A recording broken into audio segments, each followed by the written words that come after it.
So it seems to me from interacting with my listeners and meeting at events and stuff like that, most of the folks listening to the show are already selling and they're established and they have usually an Amazon business and their own website, so they're rocking along. But we always preach a line extension, right? So look for that next complementary product to launch. And I'm sure we have some people that are still just getting started as well, which is fine. But what would you recommend for launching a product? How would you price a product that's brand new that you're launching? So when you're launching a product, you'll have to decide your price, right? So usually mathematically, how you decide, well, first of all, before the math, most of us just think, oh, how much I would pay? Okay, that much, 25. And they put the price like this. So be careful with that. Like, try to climb out of your own financial limitations, because there are other people there. There are big spenders and the average spenders.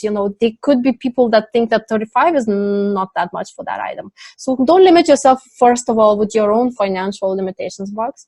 But mathematically, when you are calculating how much to charge, you look at your break-even, and break-even means including all the costs, accounting a little bit for PPC as well, not only manufacturing and shipping. There's many other things, there's also refund rate. You will have, let's say, 10% refund rate. So account for that percentage.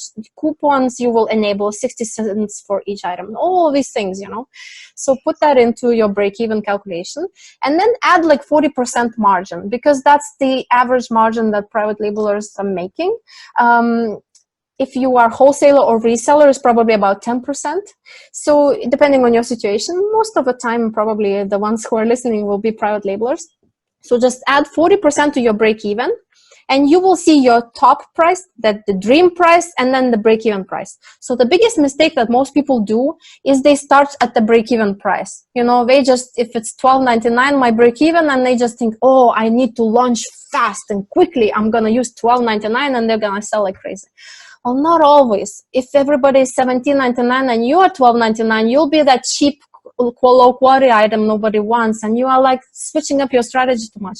And the worst thing that happens when you do that is that when you want to get to your $45 dream price or whatever, $12.99, so your dream price is like $18.99, I guess. So once you want to jump there, it's not so easy to jump it, because Amazon will not let you just switch the price to 18 from 12. You will have to slowly increase it.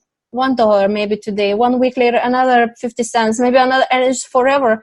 Now new people who are listening might not know what's happening, why Amazon doesn't let you. Well, what happens is you lose your buy box.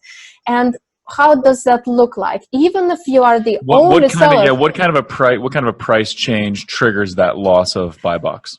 I don't know, and probably nobody knows, but probably significant enough that there is a percentage different of some kind. Yeah.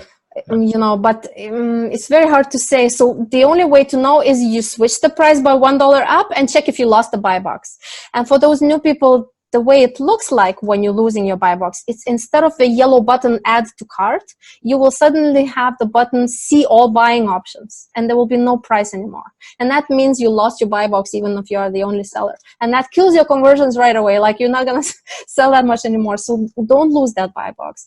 So instead of starting at the bottom, when you're launching, I recommend starting somewhere above the middle, a little bit above the middle. That way you are in the right bucket, which you want to target in the end, so the correct buyer will be buying your product. And then you are not the highest priced at the launch, and it will be easier to climb up there. Makes sense.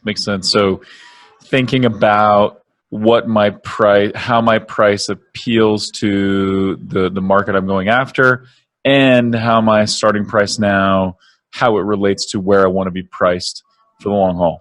And so thinking about that strategically, that makes sense.